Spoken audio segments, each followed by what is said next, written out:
Le ruban présent en haut de votre document Excel 2010 vous permet d'accéder aux différentes fonctionnalités de ce tableur. Sachez qu'il est possible de personnaliser ce ruban pour pouvoir choisir vraiment quels outils vous souhaitez y faire apparaître. Donc pour personnaliser le ruban Office, vous vous rendez en haut à gauche et cliquez sur le menu Fichier. Une fois dans ce menu, vous allez vous rendre dans les options d'Excel 2010. Pour ce faire, vous restez ici à gauche et allez tout en bas. Vous voyez, vous avez ici Options. Vous cliquez donc ici sur Options. Vous avez donc une nouvelle fenêtre qui s'ouvre. Vous allez ici changer de catégorie et cliquer sur Personnaliser le ruban. C'est donc dans cette fenêtre que vous allez pouvoir personnaliser le ruban Office 2010. Donc par exemple ici vous voyez à droite vous avez la liste des différents onglets actuellement présents dans le logiciel. Sachez qu'il ne vous sera pas possible de supprimer ces onglets ou encore les fonctionnalités se trouvant à l'intérieur. Vous ne pouvez juste qu'ajouter d'autres fonctionnalités ou encore créer votre propre onglet. Donc nous allons ici par exemple créer un nouvel onglet. Je clique donc ici sur nouvel onglet comme ceci. Donc vous avez ici le nouvel onglet qui vient d'apparaître. Donc je vais le renommer en cliquant dessus pour le sélectionner et je clique maintenant sur renommer comme ceci. Donc dans cette fenêtre, vous allez choisir le nom que vous souhaitez donner à cet onglet. Je vais par exemple ici le renommer outils utiles où je vais y insérer les outils que j'utilise le plus souvent. Je clique donc ici sur OK pour valider mon nom et voyez comme vous devez le savoir, les onglets sont divisés en différents groupes.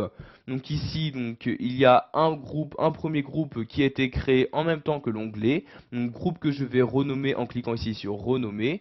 Donc vous pouvez, si vous le souhaitez, attribuer un icône au groupe ou ici changer son nom. Donc ici je vais par exemple le nommer format, où je vais insérer les différentes fonctionnalités me permettant de modifier les formats de cellules ou de données. Je clique ici sur OK pour valider mes changements. Donc vous voyez, j'ai pu en très peu de temps créer un nouvel onglet, un nouveau groupe. Maintenant, nous allons voir comment insérer des fonctionnalités à l'intérieur de ce groupe-là. Donc tout d'abord, je sélectionne bien le groupe en question.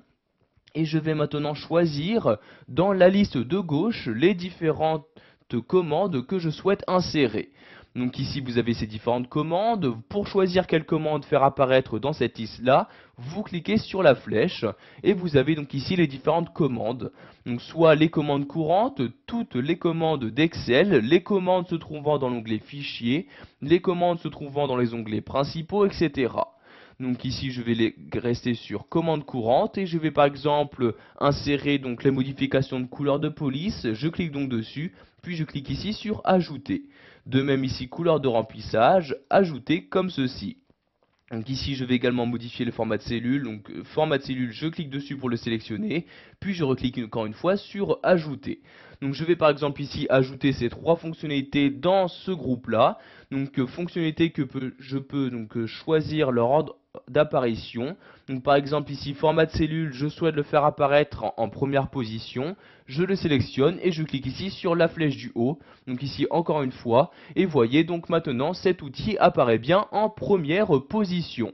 Je vais maintenant créer un nouveau groupe afin d'y faire apparaître de nouvelles fonctionnalités. Donc je sélectionne tout d'abord l'onglet correspondant et je clique ensuite sur nouveau groupe. Un nouveau groupe apparaît maintenant, donc je le sélectionne, je clique maintenant sur renommer comme ceci. Et ce nouveau groupe, je vais le renommer par exemple copier-coller comme ceci, puis je clique sur OK. Dans ce nouveau groupe, je vais maintenant y insérer de nouveau des commandes. Donc je sélectionne bien le groupe et je sélectionne les commandes. Donc ici la première commande copier, je la sélectionne, puis je clique sur ajouter comme ceci. Je vais faire de même ici pour coller, donc je sélectionne coller, puis ajouter. Et pour finir, je vais insérer également la commande collage spécial en cliquant ici sur collage spécial et en cliquant ici sur ajouter comme ceci.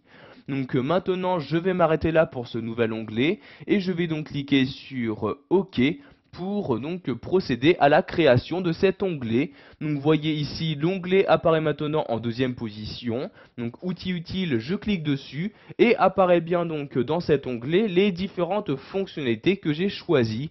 Donc ici dans le groupe format, il y a bien le format de cellule et le changement de couleur, et dans le groupe copier-coller, il y a bien donc les différents outils me permettant de copier et de coller donc les données que je souhaite. Pour remodifier et personnaliser donc le ruban Office sous Excel, je retourne ici sur Fichier, puis tout en bas je clique sur Options et donc dans cette fenêtre je clique ici sur Personnaliser le ruban. Si je souhaite maintenant donc supprimer donc cet onglet, je sélectionne l'onglet en question et je clique tout simplement ici sur supprimer comme ceci. Comme vous pouvez le voir, l'onglet a maintenant disparu de la liste. Je clique donc sur OK pour valider mes changements et voyez donc maintenant si je me rends dans le ruban Office, l'onglet donc objet utile n'apparaît bien plus. Voilà, vous savez maintenant comment personnaliser le ruban Office sous Excel 2010. Vous avez donc appris à créer un nouvel onglet et y ajouter les fonctionnalités que vous souhaitez.